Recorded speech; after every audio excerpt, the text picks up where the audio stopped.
¿Es usted un hombre feliz? Soy feliz porque mi vida me permite experimentar aquello que de alguna manera me va mejorando como persona. Eso no quiere decir ni mucho menos que no tenga mis momentos de dificultad, que no tenga mis momentos de tristeza, que no tenga mis momentos de desesperanza. Lo que tengo es una guía que me orienta y me dice cómo tengo que tomarme esos momentos para aprender de ellos, para crecer interiormente. Para mí ese concepto es la felicidad, mucho más que un sentimiento, una guía, un sentido vital y unos valores que son los que de alguna manera están orientando constantemente mi vida y me ayudan pues a ir poco a poco tejiendo o aflorando la mejor versión de mí mismo, que es como yo quiero vivir. ¿Ser feliz es algo innato o algo que uno tiene que ir construyendo poco a poco? Vamos a ver, el ser humano en su interior, si fuera más consciente de su auténtica naturaleza, su esencia, se daría cuenta que la felicidad es intrínseca. Es decir, cuando una persona toca su núcleo, se da cuenta de que ese núcleo es la fuente de la sabiduría, la fuente de la verdad, de la bondad, de la unidad y la belleza.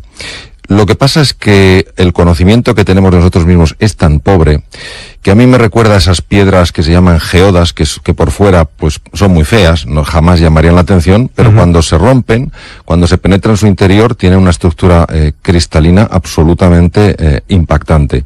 Yo veo al ser humano exactamente igual y mi experiencia es esa, es decir, nuestro gran fallo es que no nos conocemos, es decir, nos vemos, pero nuestra mirada no tiene alcance y profundidad, entonces no nos descubrimos. Si nos descubriéramos, nos daríamos cuenta que, claro, que alguien que tiene esa estructura tan especial a la fuerza de ser feliz. Entonces yo resumiría esto diciendo que somos felices, pero no lo sabemos.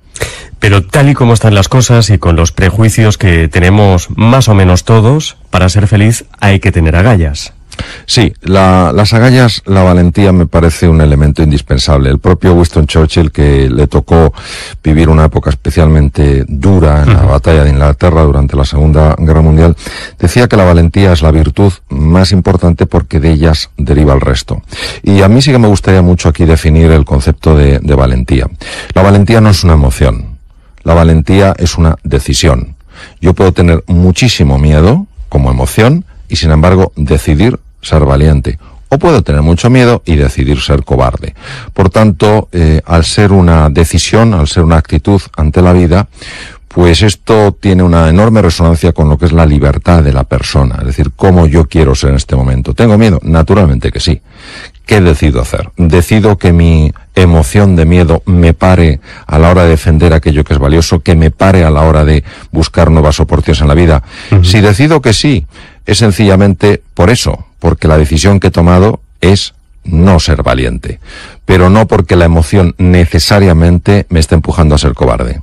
Usted habla en el libro también de las emociones tóxicas, que dice que debemos evitar. El problema fundamental de las emociones tóxicas no es ya que generen estos sentimientos incómodos a nivel consciente, es lo que se ha demostrado que son capaces de hacer a nivel corporal.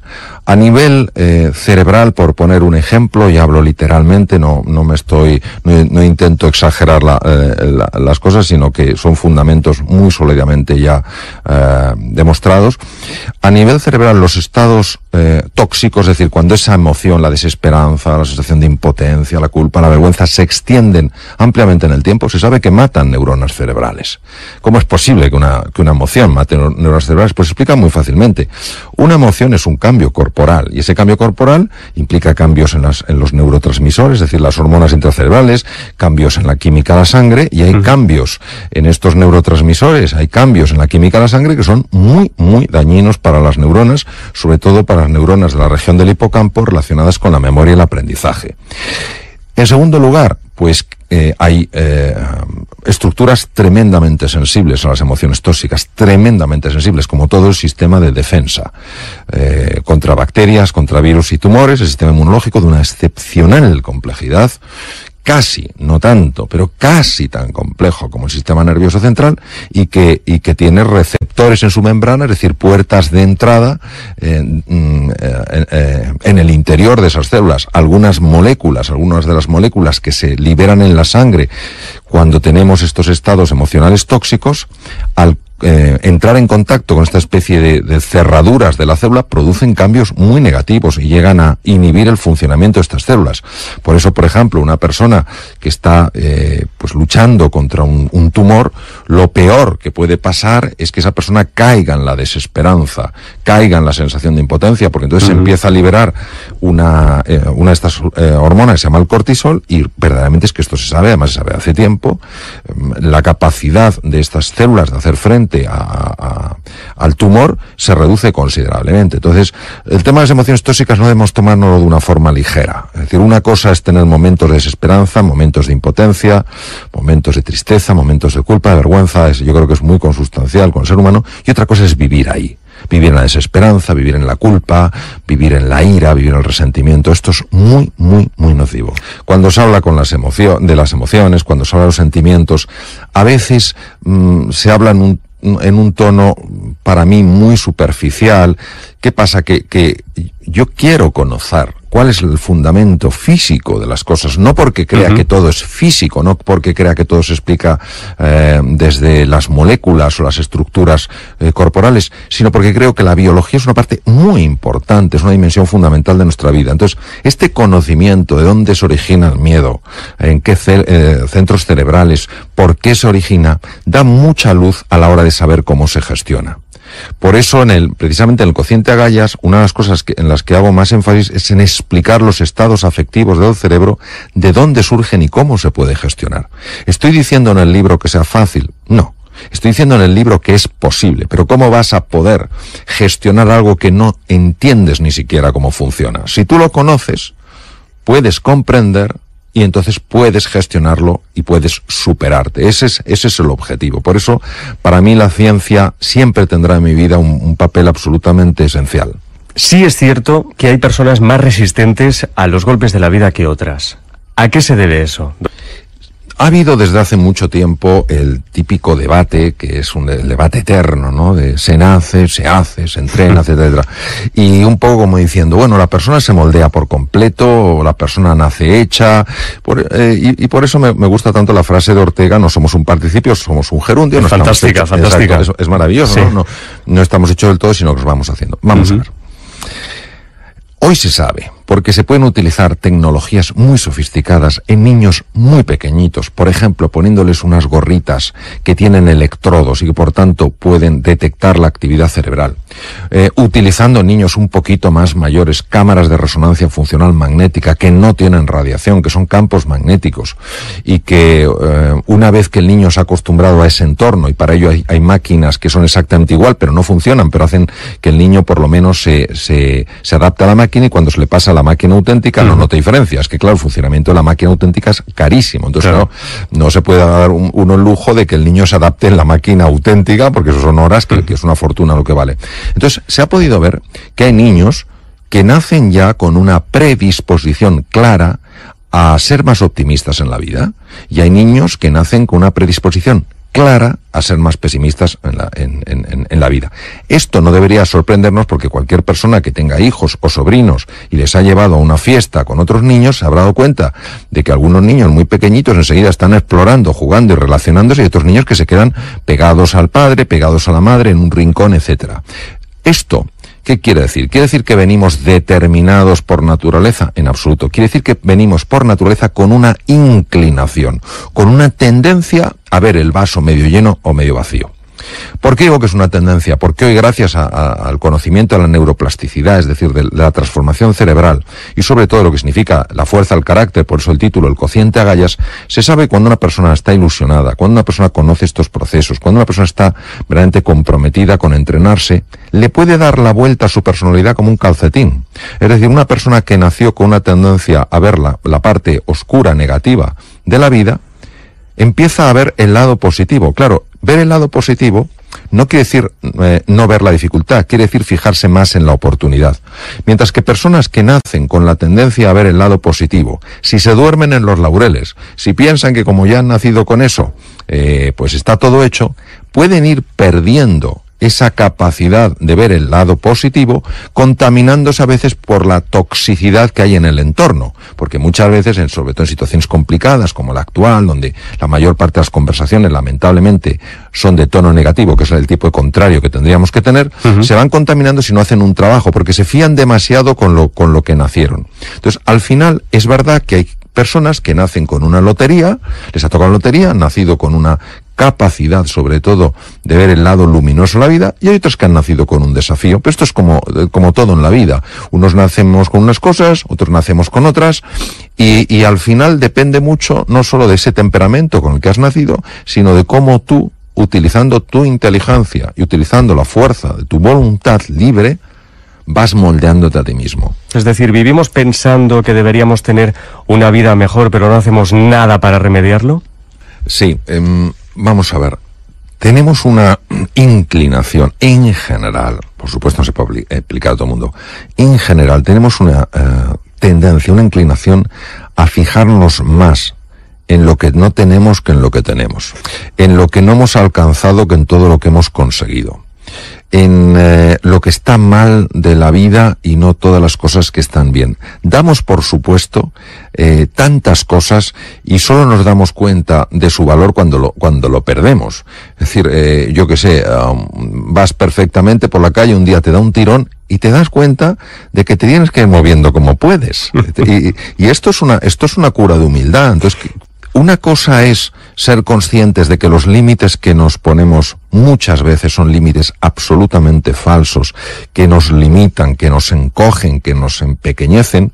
Y otra cosa es no ser conscientes de que como seres biológicos somos vulnerables, envejecemos, enfermamos, tenemos defectos, tenemos virtudes, tenemos cosas que no llegamos, y congraciarnos, aceptar esa realidad es fundamental. Muchas veces el grado de aceptación que tenemos con nosotros mismos es muy pequeño.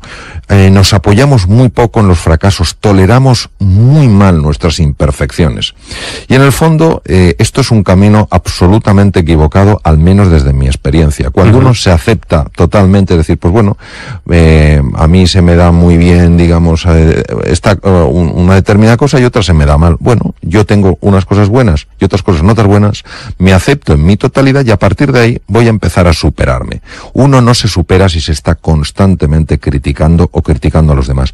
Y desde el punto de vista ya de nuestra implicación en el entorno, no hay más que ver qué cantidad de gente o qué cantidad de personas nos quejamos y qué pocas personas están haciendo propuestas de mejora. Vamos a ver, la queja, si no va seguida de una propuesta de mejora, no sirve para nada. Pero es más fácil criticar que construir. Mete más ruido un árbol en un bosque que se cae que 100 árboles que están creciendo. Entonces, claro, salvo que haya nacido uno con esa predisposición para ver el lado positivo, tiene que hacer un esfuerzo, tiene que hacer un trabajo diario para enfocar su atención en aquellas cosas de la vida que sí están bien, en aquellas cosas de la vida que sí pueden mejorarse. ¿Aprender a controlar la mente es el mejor camino para tener una vida plena, para cuidar también nuestro cuerpo mejor? Yo casi cambiaría la palabra controlar por gestionar, porque controlar es como intentar dominar, intentar manipular, y la mente es demasiado poderosa como para eso. Sin embargo, gestionarla sí, y por supuesto la gestión de la mente transforma por completo la vida, ya que la mente tiene implicaciones en la salud física, obviamente en todo lo que son procesos mentales, e incluso tiene un impacto a nivel anímico. La actitud contemplativa es una actitud que lo que invita es a la serenidad, al descubrimiento y a saborear la vida. Lo mismo cuando se aplica a la comida, saborear la comida, no sencillamente engullir. Y la comida tiene mucha más importancia de lo que imaginamos. Está obviamente el tema del sabor, tiene implicaciones sobre todo en el funcionamiento de la flora bacteriana, lo que se llama la microbiota, que a su vez tiene un impacto directo en el funcionamiento del cerebro. Es muy frecuente hoy en día que las personas se quejen de trastornos digestivos, y parte es una traga la comida en lugar de masticarla adecuadamente, está tragando también aire y el tubo digestivo no sabe qué hacer con ese aire. Distiende las paredes del estómago, las paredes del colon y esto genera un montón de problemas funcionales. Por otro lado, la salivación está hecha precisamente para eso, para digerir bien los alimentos. Todo esto, como comentaba antes, tiene una repercusión en el funcionamiento en conjunto del tubo digestivo. Cuando uno come despacio, está reduciendo los niveles de tensión. Yo sé que hay personas que se ponen más tensas cuando comen despacio, pero eso no quiere decir que el comer despacio te ponga tenso. Es que nos hemos acostumbrado a vivir de una forma, digamos, entre comillas, desordenada. Cuando una persona come más despacio, se genera un mayor estado de serenidad, que no solamente afecta, obviamente, al funcionamiento en su conjunto del tubo digestivo, sino que también afecta al conjunto de la persona. Pero también nuestra respiración. Nosotros tenemos varios músculos respiratorios y el más importante es el diafragma. El diafragma es un músculo único en cuanto que tiene control inconsciente y control consciente, por eso no tenemos que estar despiertos todo el tiempo, sino que la respiración se mantiene. Y sabemos perfectamente que cuando se respira de forma adecuada cambian procesos cerebrales, se sincronizan mejor los dos hemisferios cerebrales. Sabemos que en las situaciones de estrés se produce un cambio brutal en el patrón respiratorio. Y cuando una persona aprende a respirar, sobre todo con el diafragma, el estado de serenidad empieza a aparecer de nuevo en su vida. Por eso es muy importante la respiración. ¿Y por qué es tan importante dormir lo suficiente? Porque durante el sueño y la melatonina hace muchas cosas, entre otras cosas activa los genes llamados los genes reloj nocturnos, PER1, PER2, PER3, que lo que hacen es descubrir dónde está habiendo mutaciones que pueden dar lugar a tumores para repararlas. Por otra parte, durante el sueño se libera hormona del crecimiento, la cual obviamente ciertas edades como la mía no te va a hacer crecer si repara los tejidos. Y además, durante el sueño se activa un sistema muy especial que es el sistema linfático, que no es el linfático, correspondería al sistema linfático del cerebro, que permite la eliminación de proteínas tóxicas que se acumulan por la actividad cerebral, que si no se eliminan pueden facilitar con el paso de los años enfermedades neurodegenerativas.